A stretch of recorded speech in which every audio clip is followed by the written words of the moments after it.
हरा भरा खूबसूरत जंगल था जिसमें ऊंचे ऊंचे पेड़ थे। धूप पत्तियों से छनकर जमीन पर आती और चिड़ियों के चहचहाने की आवाज बहुत दिलकश महसूस होती थी। एक बड़े पेड़ की डाली पर चिड़िया का परिवार रहता था। उसमें दोनों चिड़िया और चिड़ा और उनके दो छोटे छोटे प्यारे बच्चे थे। वो सब मिलकर खाते खेलते और बच्चे उड़ना सीखते। एक दिन जंगल के रास्ते से राजा की कुछ सैनिक गुजरे। उनकी नजर जब चिड़िया पर पड़ी तो उसने अपने वजीर से कहा, वजीर, इधर आओ। जी हुकुम। उस चिड़िया को पकड़ो, फिक्र न करें, एक तरकीब है।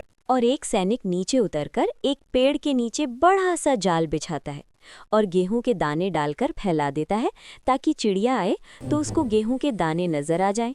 इधर चिड़ा अपने बच्चों के लिए खाना ढूंढने के लिए उड़कर कहीं दूर निकल जाता है। काफी देर तक जब वो वापस नहीं आता तो चिड़िया उसे देखने के लिए जाती है। वो एक पेड़ पर बैठती है तो उसको नीचे कुछ अनाज के दाने दिखाई देते हैं। वो खाने के लिए नीचे उतरती है मगर जाल में फंस जाती है।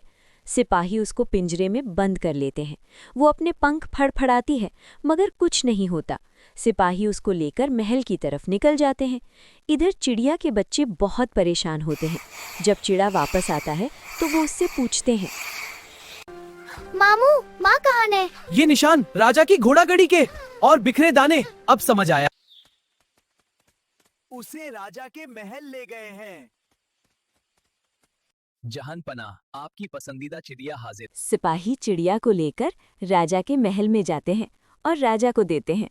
राजा खुश होकर कहता है, अरे वाह, ये प्यारी चिड़िया अब मेरे महल में अपनी सुरीली आवाज से रौनक करेगी। उधर चिड़िया उदास होकर सोचती है, यहाँ सोने का पिंजरा तो मिलता है लेकिन उड़ने के लिए आसमान नहीं मिलता, और वो अपने घर को सोचकर बहुत दुखी हो जाती है। तभी रानी की नज़र उस पर पड़ती है। वो बहुत रहमदिल होती है। वो उदास और रोती हुई चिड़िया को देखकर बहुत दुखी होती है और चुपके से पिंजरे का दरवाज़ा खोल देती है।